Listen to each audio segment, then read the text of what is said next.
So, anywho,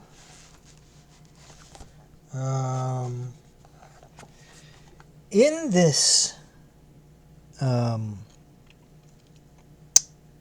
presentation of how to draw comics the Marvel way, in this publication, there is a section here dedicated, of course, to inking, where they show an example of inked panels. And they show the portion shrunk down after it's, the ink's done and what it looks like shrunk down, right?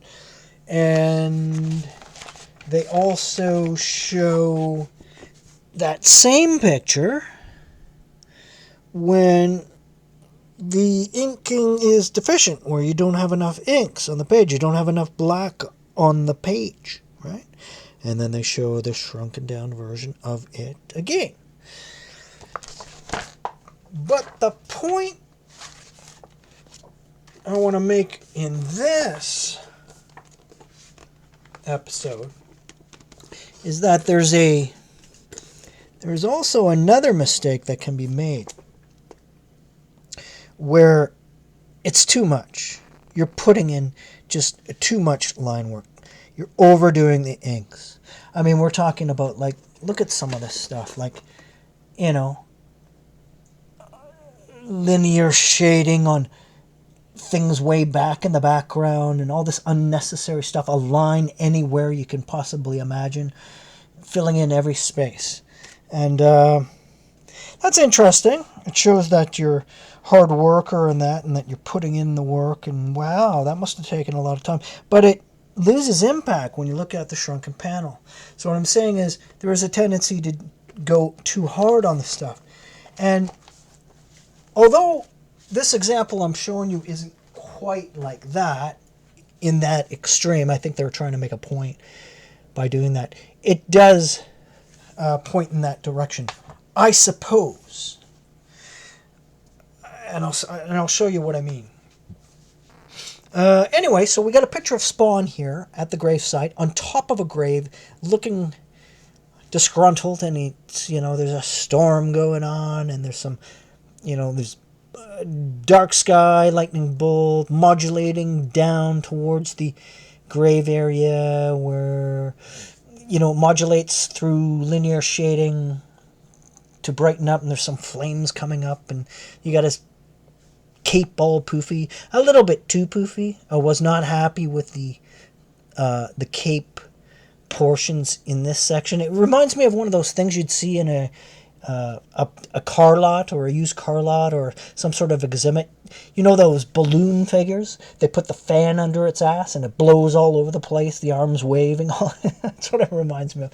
Like, it's okay. I mean, it's there, it works, it's functional, and anyone who knows Spawn knows he has this big billowy cape, and that was the thing that Todd liked to emphasize. But I hadn't had much.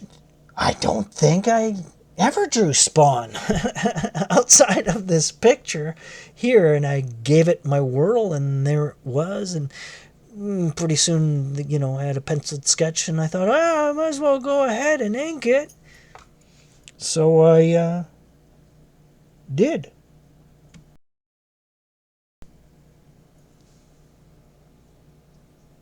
And it turned out looking like this.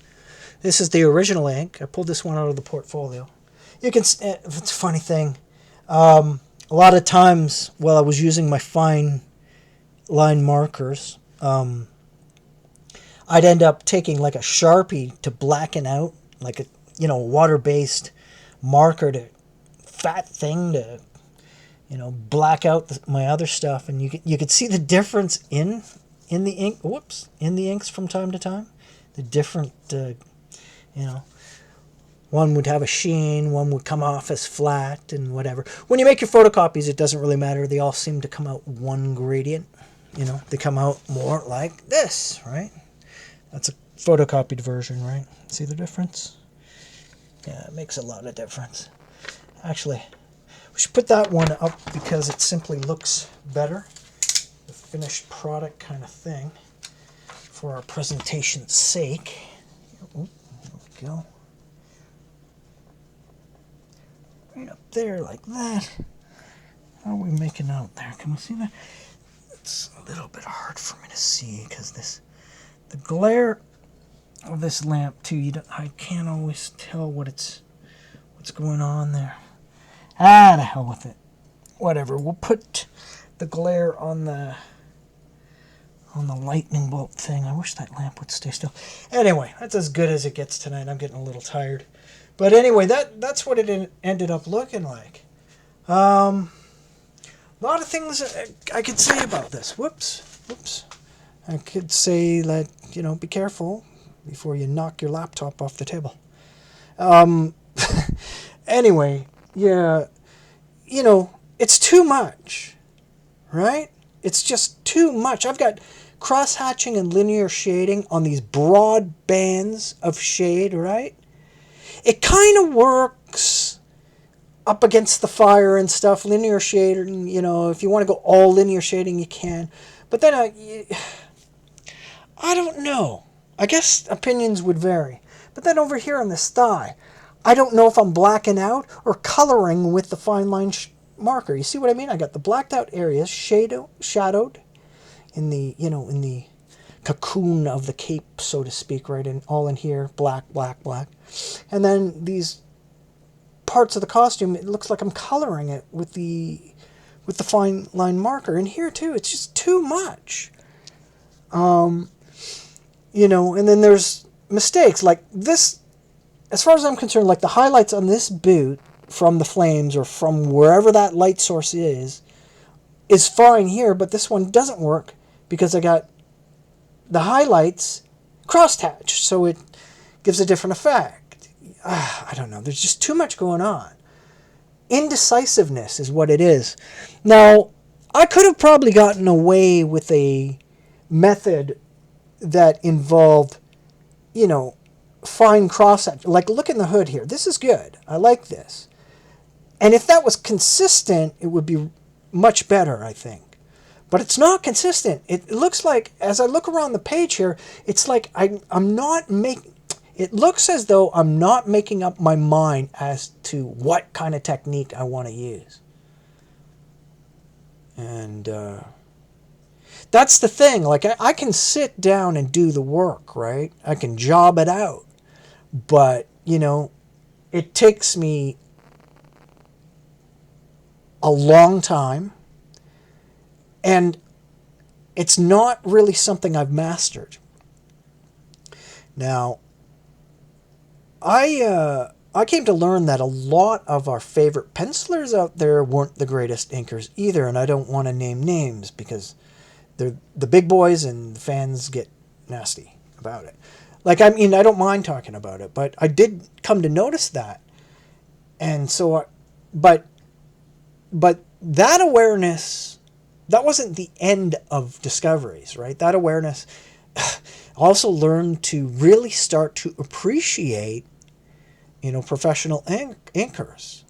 It is an art within itself. I mean, you can get 8 different guys to ink your work, and they could all turn out differently. Not could, they always do. They have that personality stamp on it, and some of it is just shit, and whereas some of it is just great. Some of my earliest inking techniques from 89, I would say, some of the 85, I wouldn't really call it inking until about 89, where you look at it and it's like this, but it's even rougher. It almost looks like it's like superhero comics meets Robert Crumb. Just scratch, and dots and detail and this and all. There's a whole bunch of things going on there, and there's a lot to look at, and a lot of people like that. I'd like to say it's just a matter of taste, but no, when it comes to technique and method, I just haven't developed it. I'll just go and do whatever, right? This feels good. This looks good. I'll go. See? And there's an inconsistency here. Like, look at these blocky black patches, right? And then just up a bit here, it's all cross-hatched, linear, fine work. You know what I mean? As I go around this, it's true. I couldn't make up my mind where I was going. I don't even know if I was paying attention. Like, look at it, just in a complete trance. But I wanted to show some other examples of that in my actual sequential art that I had submitted. And I'm telling you, like, even like my splash pages and stuff, you look at it, it's all like this. Like, I'd show a cityscape, oh my god, every building is detailed and stuff. There's no vague representations, and that's the thing. Like, it's a lot to look at, and like I said, people like that, but it doesn't lead the eye. In fact, it does the opposite. It makes the eye go crazy, looking all over the place all at once and stuff. And so it doesn't work. So got to work on that technique. But I just thought I'd share you. Now that was, yeah, this one here is, well, yeah, it's almost 20 years old, mind you. But I don't know. It's like going back and having to learn some new habits and erase some old ones, or just understand differences, or learning how to work under the mindset of achieving clear simplicity without making things look too cartoony. You know what I mean? Render proper anatomy, foreshortening, all that stuff, all the good stuff. Keep the classical education, but when it comes to lighting and inking, new rules. Calm it down a bit, sharpen it up, make it tight. But, remember, it's not an oil painting. It's a different art form altogether. And that's just something I'm going to have to remind myself of as I walk through this and try and see if I can improve.